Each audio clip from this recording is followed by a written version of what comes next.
that are done by either people walking around the city or like drones, and they're like going around and like it was a whole deal where he likes to go to like cities in Turkey and like different areas, you know, and you could go and say like, oh, they did this thing in 2022.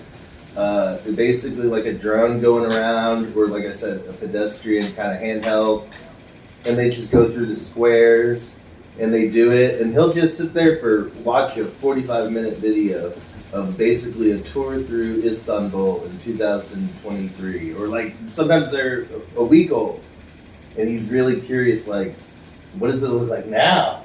Right. You know, what is this part of the town, or where he grew up, Karmazov, which is across the Bosphorus, but like on the Asian side, but just not too far.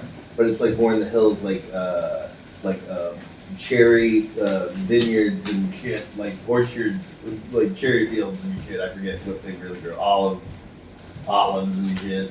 I think they grow it's wine. Like, it's more, but no, they do. They grow a bunch of shit. But I'm saying that his particular town he grew up, I think they're more like olives.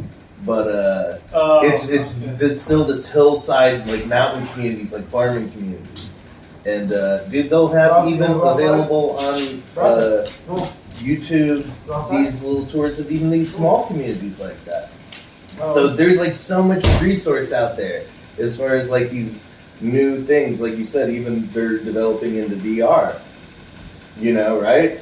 Yeah, it's a lot of fun, and yeah, it's like you like I said, you can take a vacation anywhere. You want to go to Arizona, you know, you can just take a vacation to Arizona. I mean, it's like, yeah, you're missing out on the actual experience there and stuff like that, but at the same time, it's like, you know, who has money to go to all those places either, you know? Arizona, it's a 6-hour drive. It's fun. I love going to Arizona. Yeah. I would just go to Arizona. Now, if you're talking about, okay, let's go to Thailand. I have no interest in getting a fucking whatever inoculations need to be done, and a passport and visa, and go get all this money to go to Thailand. I don't have much interest. But put me on a fucking Oculus Thailand tour. You know, I think you can do it though. I totally. Yeah. I think we can. I'm not certain, but again, I've seen the Turkish tour things that are pretty. You know what's really awesome? I update them every few weeks. You know what I think is really awesome is the Congo, Africa. Well, I think it's so dangerous. I think it's so awesome, but it's so dangerous. It's like the Amazon. I don't want to go. No, not the jungle itself. Excuse me, I made a mistake there. I think it's called the Democratic Republic of the Congo or something like that. There's actually like a city there. It's not the actual jungle part. It's like the city. And sure, I know. I'm sure they have a city, but yeah. What makes you like that? I think it almost kind of looks like LA or like San Jose a little bit, kind of. Really? Yeah. I don't know nothing about it. Yeah, no, that sounds fun, but still so dangerous, dog. You're gonna get fucking ransomed. I had a friend. I had a really good friend that I grew up with, and I used to stay over at his house, and vice versa. We lived in, just a few blocks down. His parents were both Nigerian, and they were up there, man. I don't know how many years ago now, maybe 10 years ago. But they went up there to visit, and then they got abducted, and then held hostage, and then murdered because they knew they were American citizens, and they had like some connections here and there. And there's like so much hijinks going down out there in Nigeria specifically, and a lot of parts of fucking Africa. But it's a dog. They're killing their own people. It's like when you hear the horror stories coming out of Mexico about cartels and shit abducting motherfuckers. Dude, Nigeria is, I think, twice as bad, at least. Yeah. From what I understand, like there's no real governmental checks. It's all a racket, and everybody's bribed, and you're either,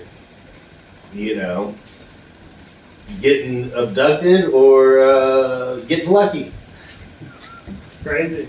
For real. That's what makes me nervous about something like what you're describing, like in the Congo. I'm like, I bet it's the same fucking game.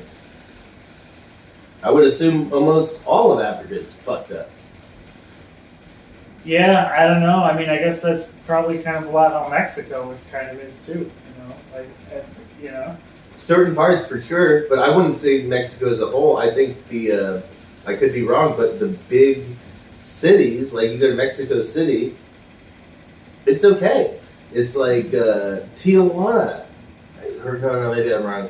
There's a couple other spots that like really touristy spots. Everybody's cool.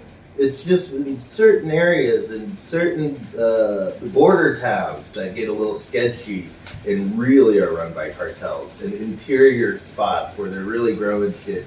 Like you don't want to be found stumbling across a fucking grow op in a jungle. You know what I'm saying? Because that happens, and then I think it's the same outcome. I think you're abducted or you're. Yeah, right. Just kind of like, oh, I'm just sort of like running around trying to like meet people and sort of like go on a hike or something, and all of a sudden you come across like the wrong place or something like that. But I think the only people doing that are the ones that go in without a tour guide, and they're like, these type of people that say like, oh, I'll just figure it out. I'm gonna go solo and off the grid.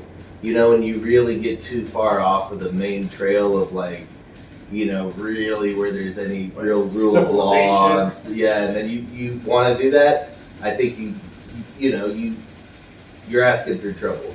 Yeah. I think that applies to a lot of countries too, abroad. Like if you do that in fucking Vietnam, all right, good luck. You might get into some weird shit, dude. Oh yeah. You know what I'm saying? That you really might stumble on some shit that you shouldn't be, and you should have stuck with the tour guide type of motherfuckers. Yeah. Right. Yeah.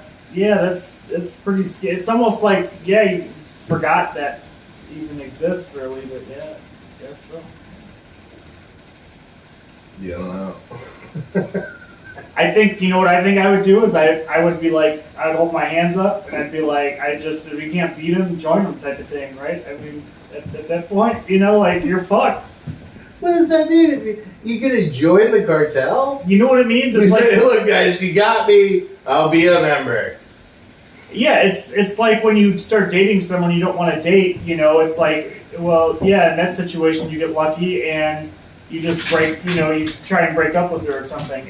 And the other situation, you're fucked. Yeah, I guess what I would think, join up and try and save your life or something. That's what I would do. They don't want you to join up. Well, how do you know that? Because the cartel is, I think, from my understanding, watching all my shit, Netflix, right? All this crap. These cartels and most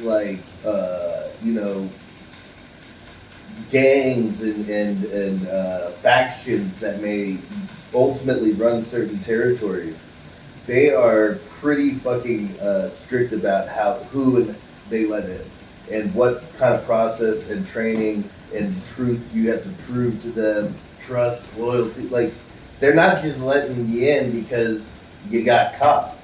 Mm-hmm. I don't think so. No. I think you're better off as ransom because there's some sad bastard lost in love with you out here in Los Angeles that when the phone calls start coming in and you're ransom, someone's gonna foot the bill, dude. They love you, right? And maybe what they want is $20K. Maybe what they want is $20K, but all they can get is $5K. They'll take it. And if they can't get the $5K, then you're dead. Well, okay. Oh, yeah. I was gonna say because at the end of the day, I don't think there's any chance that they'd say, "Oh, you could just join us. You gave up." Like, we definitely want somebody like you. I don't really know how it works. Maybe you know more than I do. I'm only piecing this shit together based off of Netflix. Yeah, I don't know. Oh, okay. Yeah, I don't know. Yeah, they invest. I don't even know how they get those guys in there to investigate all that shit. Dude, think you that'd know be who there dangerous. was? Oh my god. This